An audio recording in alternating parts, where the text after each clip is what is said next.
did it again. Started writing and I made a mistake.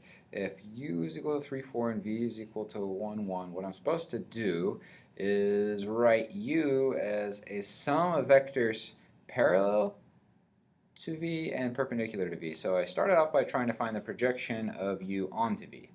That'll be the part of u that's parallel to v. And then I wrote this and it's wrong. It's wrong because right there, this thing is a scalar and that was supposed to be a vector.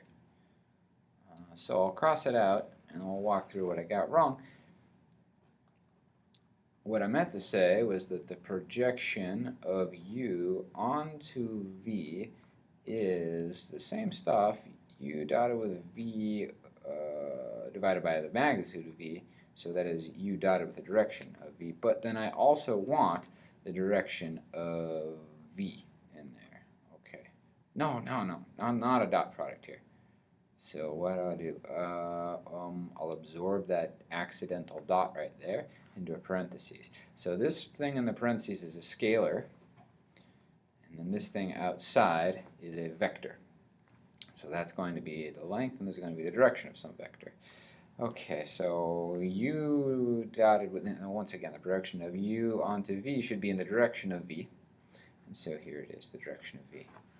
Before I proceed, maybe it would be helpful to draw a picture of the situation. Just a small one.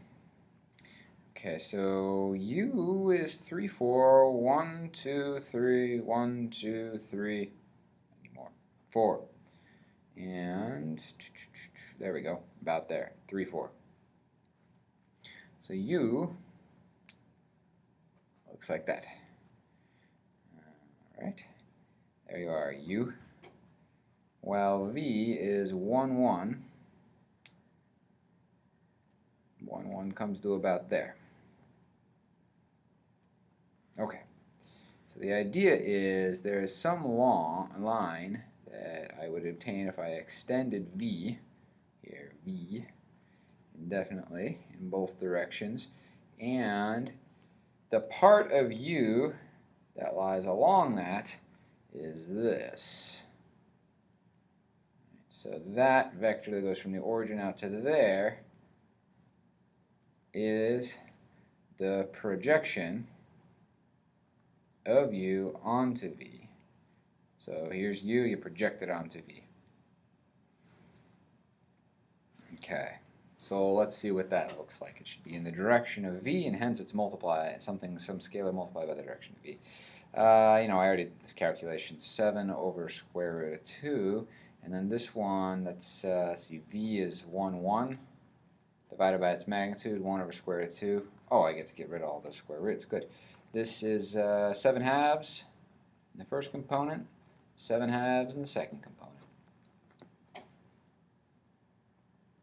Oh, you know what? It occurs to me that the textbook has used IJ notation, and I have used component notation. One of the reasons I prefer this component notation is because the fact that there's two components here tells me that I'm working in the plane, right? Whereas the absence of a k does not tell me whether or not I'm supposed to work in the plane or work in 3 space. Maybe the coefficient of k is 0, and that's why it's not written. At any rate, we can't really clear up that ambiguity right now, but I'll assume that we are meant to work in 2-dimensional space, since all I see is 17. Oh my gosh. You know what? I copied wrong. It was supposed to be 3 in the I direction and 4 in the k direction. Well, at any rate, I got started on this thing. I have a picture drawn and everything. All I did was copy stuff wrong. It's a perfectly legitimate problem to try to work on. Maybe I'll call it 17 asterisk, since it's, some mutation of the real 17. Okay, so look, I've found the part of u that lies in the direction of v, and now I need to find that orthogonal part, the part of u that is orthogonal to v. And that is supposed to be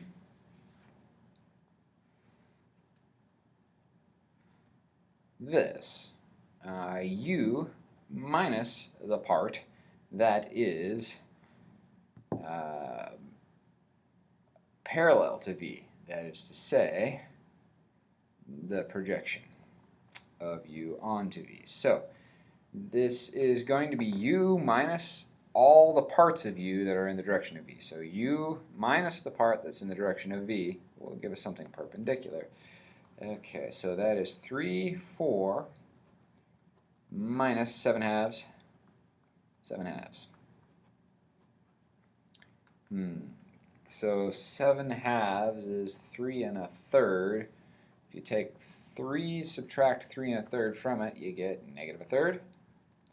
And you take 4 and subtract 3 1/3 from it, so you've got 4 minus 3 is 1, then 1 minus 1/3 is 2/3.